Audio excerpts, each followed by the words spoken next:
how to make ginisang corned beef.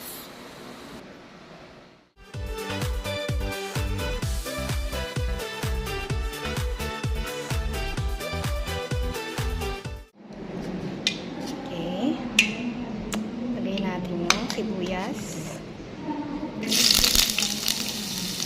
Hinaan natin ang apoy. Then, lagay natin itong hinaan ulit natin. Super bango na. Lagay natin itong mushroom.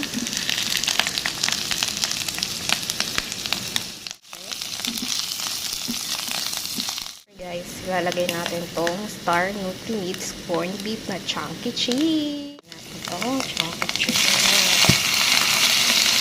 Oh, tingnan mo. Ano na yung sauce ng cheese.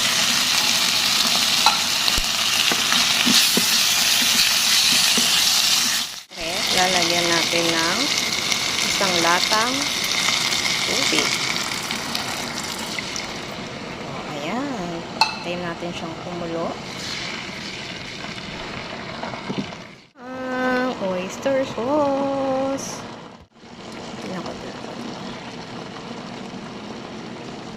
Okay guys, tansyahan lang.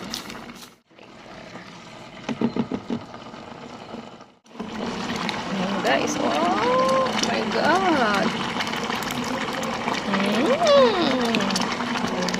Sakto-sakto yung nilagay ko pampalasa. Hindi ko na kailangan lagyan ng asin. Charan! Ready na ang ginisang corned beef na may rice. So, ito guys, yung leftover nung ginisang corned beef. Sasalain lang natin siya para walang masyadong sabaw. After nitong masala, lagyan natin ng isang itlog. Lalagyan din natin siya ng asin, pampalasa. And then, hahaluin na natin siya guys. Maglagay ng mantika, painitin, at ilagay na ang ating mixture ng itlog at ng leftover na corned beef. So, ayan, i-close up natin guys para makita nyo ang itsura habang piniprito siya.